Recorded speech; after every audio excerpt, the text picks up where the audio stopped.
안녕하세요. 그러니까 2025년 놓치면 아까운 중소기업 지원 정책에 대해서 알아보고 있습니다. 오늘은 중소기업 R&D 지원 사업에 대해서 알아보도록 하겠습니다. 담당자분 인사 부탁드립니다. 네, 안녕하십니까. 중소벤처기업부 기술개발과 이종호입니다. 오늘은 2025년 중소기업 기술개발 지원 사업에 대해서 상세히 소개해드리겠습니다. 사무관님, 제가 최근에 뉴스를 보니까 2025년도부터는 하늘을 나는 택시가 상용화 될 거다 이런 기사가 있더라고요. 그런 기사 보셨나요? 예, 저도 이제 최근에 CES부터 시작해서 이런 말씀하시는 그런 하늘을 나는 택시 같은 부분들은 관심 있게 지켜보고 있습니다. 이런 부분들이 실제로 상용화 되려면 연구개발부터 이제 시장 진출 이런 부분에 상당한 그런 자금 지원이 많이 필요할 것이라고 생각합니다. 맞습니다. R&D를 할 때 중소기업들한테는 이제 많이 부담이 될 텐데 그래서 저희 이제 정부의 지원이 굉장히 중요할 것 같은데요. 그만큼 이 시간이 참 중요한 시간인 것 같습니다. 예, 그렇습니다. 그래서 오늘은 2025년 중소기업 R&D 지원 사업이 어떻게 구성되어 있는지 자세히 말씀드리겠습니다. 네, 그러면 2025년도 중소벤처기업부에서 지원하고 있는 R&D 지원 정책의 좀 방향성 간단히 설명 부탁드립니다. 예, 올해 정부가 총 1조 5,214억 규모의 중소기업 기술개발 지원 사업을 발표를 했고 올해 R&D 지원 사업은 크게 시장에 도전하는 혁신적인 R&D 생태계를 혁신하는 네트워크형 R&D, 그리고 재정 투입을 효율화하는 R&D 이렇게 세 가지 분야로 추진됩니다. 네, 굉장히 이제 폭넓은 지원인 것 같은데요. 중점을 둔 중점 분야가 있을까요? 우선 올해에는 12대 국가 전략 기술과 탄소 중립 기술 같은 그런 전략 분야에 예산을 집중 투입할 예정입니다. 그래서 이를 위해서 중소기업 기술혁신 개발 사업의 경우에는 전체 예산의 50% 이상을, 그리고 창업성장 기술 개발 사업의 경우에는 40% 이상을 전략 기술 분야에다 배정을 할 계획입니다. 네, 그럼 중소기업들한테는 굉장히 큰 기회가 될 것 같은데 작년 대비해서 올해 달라진 점들은 어떤 게 있을까요? 작년에 중소벤처 R&D 미래전략 라운드 테이블을 통해서 그 민간 전문가들의 아이디어를 적극적으로 반영을 해서 여러 가지 프로그램들을 신설했습니다. 대표적으로 인증 실증 달성형 R&D, 글로벌 협력형 R&D, 공동 효과형 R&D, 기술 이전 사업화 R&D 이런 사업들이 그런 프로그램들입니다. 이걸 통해서 중소기업이 글로벌 경쟁력을 갖추어 나가는 것을 보다 효과적으로 지원하고자 합니다. 네, 아까 이제 혁신형 R&D라고 말씀하셨는데 혁신적인 R&D에 대해서 먼저 설명 부탁드릴게요. 12대 국가전략기술 분야와 탄소중립 기술 등 전략적인 기술 개발에 저희가 집중하겠다라고 말씀을 드렸습니다. 그러니까 이걸 통해서 새로운 시장을 개척하고 그리고 이제 사업화해서 이제 글로벌로 진출해 나가는 것을 지원하는 것이 목표입니다. 예를 들어서 AI 기반 스마트 제조 기술이라든가 아니면은 친환경 소재 개발 같은 그런 프로젝트에다가 집중적으로 저희는 지원을 할 계획입니다. 네, 도전적인 아이디어를 가진 기업들한테 굉장히 큰 도움이 되겠네요. 네, 그리고 더해서 이제 중소기업이 직접 제시한 그런 인증 목표를 객관적으로 검증해서 지원을 하는 인증 실증형 R&D도 올해 새롭게 선보일 예정입니다. 네, 지금 두 번째로 네트워크형 R&D도 말씀하셨는데 국내외 협업 프로그램도 많이 신설되었다고 들었습니다. 네, 우선 외국 연구기관과의 공동 연구를 통해서 기술 교류를 촉진을 하고 그리고 이걸 통해서 또 글로벌 시장에 진출할 수 있는 발판을 마련하는데 그 중점을 둔 그런 글로벌 협력형 R&D를 올해 신설합니다. 네, 그러면 글로벌 협력 외에도 좀 주목할 만한 그런 프로그램들이 있을까요?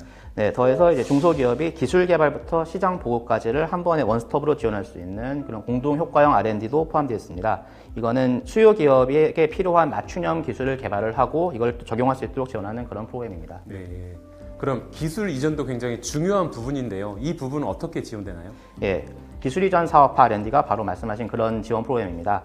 테크브릿지 플랫폼으로 이전받은 국가전략 분야 기술에 대해서 저희가 상용화할 수 있도록 자금을 지원할 계획입니다. 네, 그러면 중소기업들은 연구에서 단순히 그치는 게 아니라 이게 시장까지 진출하는데 사업화하는 데 큰 도움이 되겠네요. 예, 그래서 앞에서 말씀드렸던 사업들을 합하여 올해 386억 원을 투입해서 중소기업들이 글로벌 시장에서도 경쟁력을 갖출 수 있도록 도울 것입니다. 네, 아까 이제 말씀하실 때 세 번째 재정 투입 효율화 R&D도 말씀하셨는데요. 이 부분도 설명 부탁드릴게요. 네, 우선 중소기업이 보다 효율적으로 연구과제를 기획하고 추진할 수 있도록 도울 것입니다. 예를 들어서 산하경 콜라보 R&D 안에서 중소기업과 대학과 연구기관이 컨소시엄을 구성해서 여러 개의 과제를 이제 수행하는 그런 트랙을 신설하고 그리고 지역별로 R&D 역량 강화 교육 콘텐츠를 제공하고 이런 부분들을 계획하고 있습니다. 네, 그럼 정부와 민간이 협업하는 그런 프로그램도 있을까요? 네, 맞습니다. 전략기술 테마별 프로젝트나 기술보증 연계 R&D 지원 사업처럼 정부의 출연과 민간의 투자 또는 융자를 연계한 프로그램들을 점진적으로 확대해 나가고 또 개선해 나갈 그럴 계획입니다. 네, 그럼 정부와 민간 투자가 연계돼서 더 많은 기업들한테 혜택이 가겠네요. 예, 뿐만 아니라 이제 이런 민간 연계 지원 사업으로 개발된 그런 기술들은 더욱더 신속하게 시장에 진출해 나갈 수 있을 것이라고 저희는 기대하고 있습니다. 네, 지금 하신 말씀 들어보니까 기업들의 연구부터 사업화까지 체계적으로 잘 지원이 될 것 같습니다.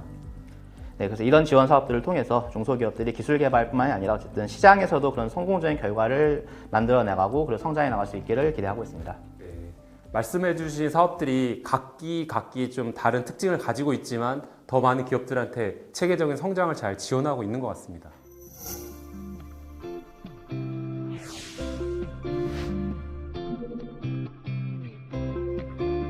저희 IVWorks는 화합물 반도체 소재를 제조하는 회사입니다. 그래서 지라갈륨이라고 불리는 겐 반도체 소재를 만들고 있습니다. 중기부의 스케일러팁스라고 하는 지원 사업이 있었고요. 그 스케일러팁스 지원 사업으로 투자 연계형 R&D와 투자형 R&D 이제 두 가지 지원 사업을 동시에 받았었습니다.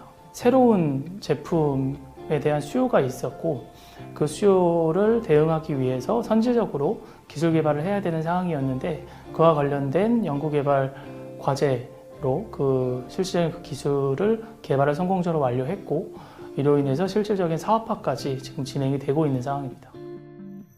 그러면 이런 R&D 사업에 참여하려면 어떻게 해야 되나요? 우선 중소벤처기업분 우리집, 기술개발사업 종합관리 시스템, 범부처 통합연구지원 시스템에서 통합공고가 이미 올라간 상태이고 여기에서 후속 그 세부 사업별로 공고를 확인하신 후에 온라인으로 신청하시면 됩니다.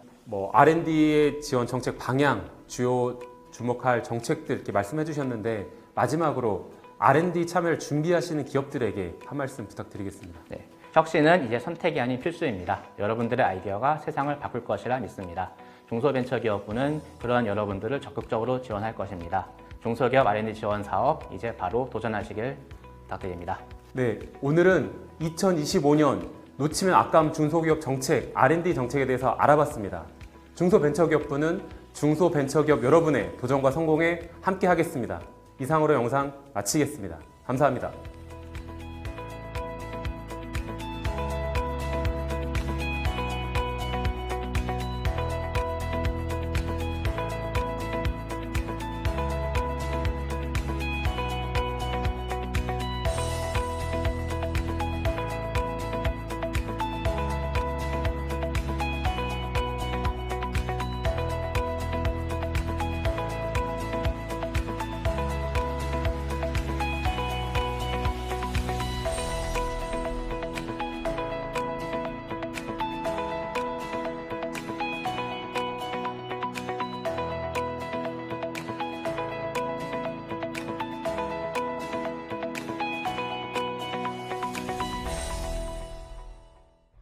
Thank you.